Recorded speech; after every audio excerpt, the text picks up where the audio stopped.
Hey guys, welcome back to the Heart of Home and happy first day of spring break. Instead of traveling or spending money going somewhere to celebrate spring break, which let's be honest, they're usually overpriced and overcrowded during this week because a lot of people fall into that mentality of, well, and you know, a lot of people, this is their only option with work and school and all, but that they have to go out during the week of spring break. However, I am kind of the opposite. I am like, what can I do to spend as little money as possible, but to have just as great of an experience for my 4-year-old. So right now in zone 5 here in Iowa, we are currently in the middle of our false spring, which is when the temperatures literally get up into the mid 70s, and then we literally have snow in the forecast, in the 10-day forecast. So it doesn't make sense. I mean, I was wearing shorts 4 days ago and now I've got a cover up and jeans and socks and shoes on to go outside.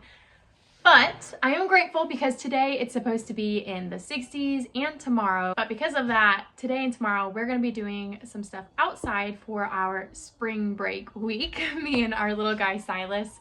And I want to take you guys outside and just kind of give you an idea of our garden space and what we are working with. This is my favorite view. That's the garden and that is where we're headed.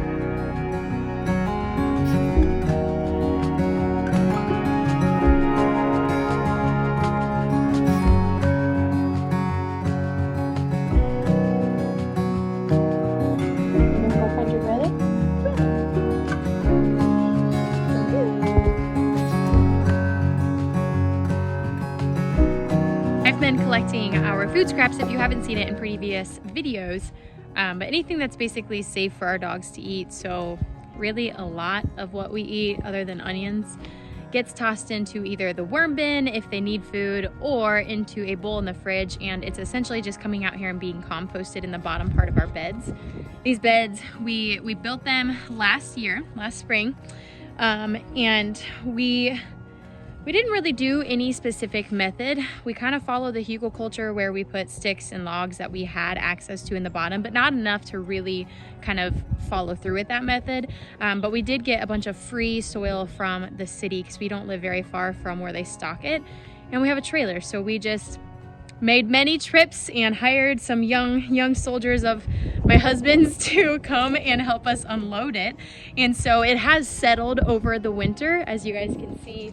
These two beds actually have settled probably at least 8 to 10 inches, some maybe 12, some areas. But because of that, I'm gonna have to add more soil to them. So in the meantime, I'm just adding food scraps into them. I know they won't be completely composted by the time I'm planting into it, but I'm really not worried about it because they'll be so far down and the soil is already going to be so well maintained.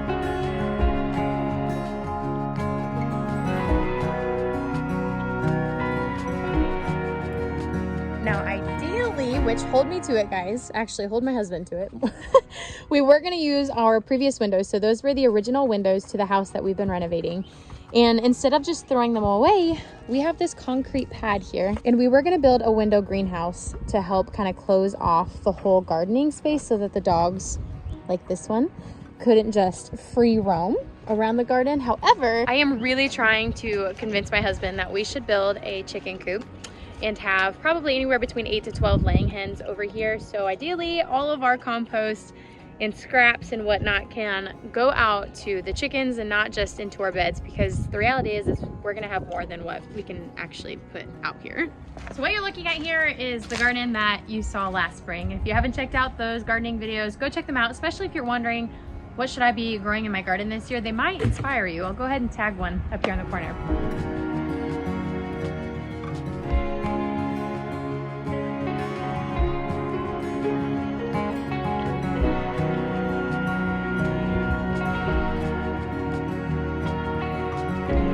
Y'all, as graceful as I think I am with a cup of tea in my hand while trying to record videos, I am quickly humbled that I really love to spill the tea and I'm really good at it, as evidenced by my shirt. So the other day when it was really nice outside, we decided to come out and get some of the work done out here, which included organizing underneath the shed, adding some shelves, and then my husband raked up all of the leaves that I've kind of gathered over here on our patio area, and added them into what is like the mud pit. So I'm still not really sure what we're gonna do with this section of the yard. It's always the first place where the dogs take off. It's the first place where people take off.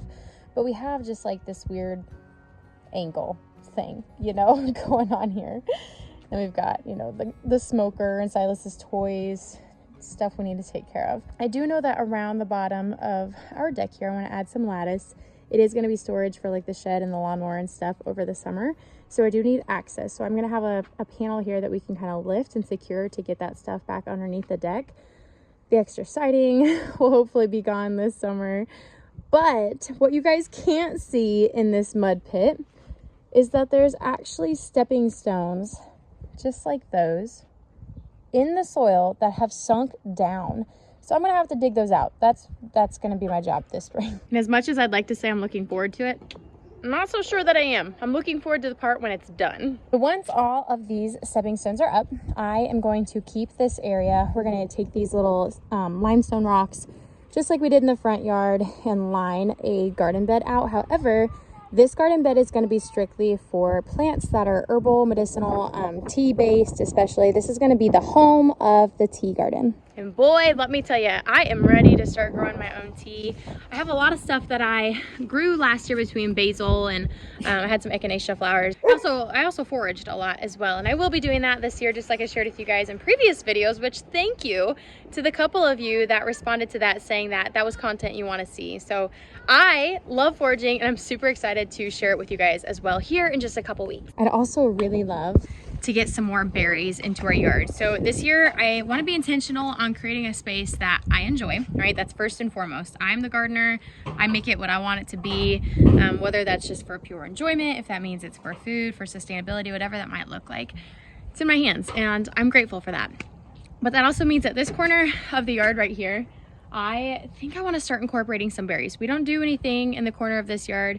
We were going to turn that fence into a gate so that we could get into the backyard without having to go through the garage.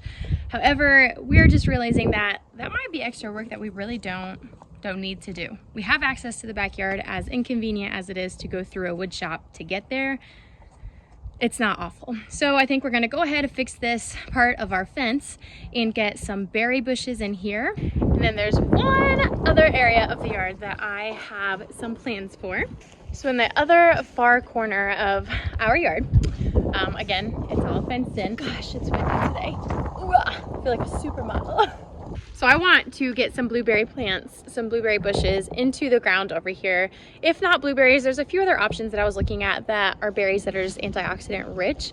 I do know, however, that they need pretty acidic soil, and so I definitely would want to get the soil tested come this spring, probably sooner than later, and start amending it as much as I can. Really what I'm learning through this entire journey of how to steward a small lot of land in a suburban neighborhood is that it takes time. First of all, it takes a lot of effort. It takes a lot of learning, a lot of patience, a lot of grace. Oh man, a lot of grace. But more importantly, it takes a lot of effort and a lot of time. And it's not that it's hard, it's just that sometimes it's tedious, and because of how much time it can take, it really takes just resiliency to do it and to stick to it, more importantly. Once our 14-foot bed and our 9-foot bed are put up, this is actually going to be the home to many of our hot peppers. We're focusing a lot on hot peppers this year. We want to get some hot sauces fermented because we realize that's something we eat a lot of and we spend a lot of money on, and we like the good stuff, you know, the fermented, the clean, good stuff. And so we're going to be focusing on that. I've got a lot of stuff still up in our pantry, like different tomato sauces and stuff. However, we go through those so quickly that I know if I don't grow the Jersey Devil tomatoes, which are my go-to for any sort of Roma tomato, that I'll probably be stripping our pantry bare by December. So I am gonna grow some more of those. I have some other food that I'm excited to grow, but I am gonna be very intentional on what I'm growing this year. I'm gonna be adding in lots of flowers, lots of edibles and herbs.